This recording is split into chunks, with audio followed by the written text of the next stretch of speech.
आज हम आपको एक ऐसे कानून के दुरुपयोग के बारे में बताएंगे जिससे हर कोई भयभीत है।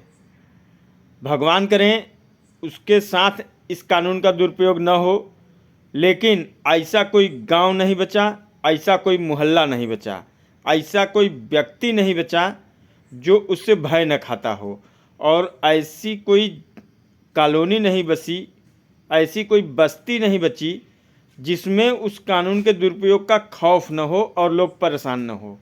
जी हाँ, हम दहेज अधिनियम उत्पीड़न की बात कर रहे हैं। दहेज अधिनियम में ये है कि महिला किसी भी पुरुष को, उसके पूरे परिवार को जब चाहे जेल में डाल सकती है, और जमानत अक्सर कई दिनों बाद होती है। समस्या क्या है, मैं एक घटना बता रहा हूँ, मेरे सामने गुजरी थी वो घटना। एक लड़की की शादी हो गई, वो अपने ससुराल आई। पति बेचारा गरीब था, वो बॉम्बे कमाने के लिए जाने लगा।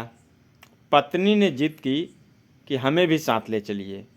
पति नहीं ले गया, बोला कभी जॉब ठीक से नहीं लगी है, व्यवस्था कर लेंगे तो तुमको भी ले जाएंगे। वो बेचारा ट्रेन से निकला, मोबाइल का ज़माना नहीं था। ज्यों ही वो बम्बई पहुंचता है, वहाँ उसके ऑफिस में तार भी पहुंचता है कि इस व्यक्ति की पत्नी ने आत्महत्या कर ली, तुरंत उसे वापस भेज दिया जाए। वो बेचारा फिर वहाँ से चल के आता है, लेकिन होता क्या है कि पत्नी के मायके वाले तुरंत थाने पे केस करते हैं। अब बूढ़े सास ससुर जो कि बेटे से बहू से अलग होकर के खेत पे रह रहे थे, उनको सास ससुर को तुरंत पुलिस उठा के जेल भेज देती है। जब तक उनका चालान कट जाता है, वो जेल जा चुके होते हैं। उसके बाद बम्बे से बच्चा फिर वापस आता है।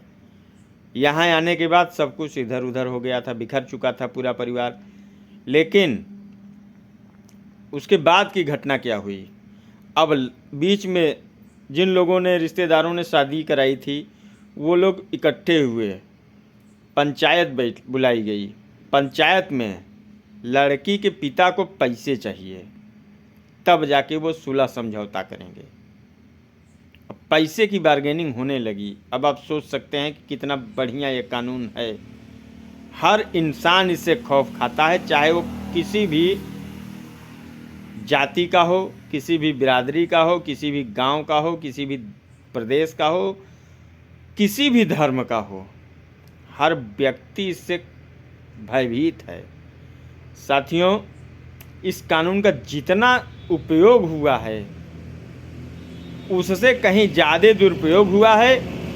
आजकल के युवा पीढ़ी के बच्चे इतने भयभीत हो चुके हैं कि अब वो ये भी कहने लगे हैं कि भगवान ही बचाए इस कानून से, और इसका दुरुपयोग बार बार हो रहा है। अभी ताज़ी घटना है, बंगलोर में एक इंजीनियर साहब आत्महत्या कर लिए, जबकि उन्हें ऐसा नहीं करना चाहिए था, लेकिन उन्होंने भी पत्नी की प्रताड़ना से आत्महत्या कर ली। साथियों, समाज कहाँ जा रहा है, आपको हमें समझना होगा।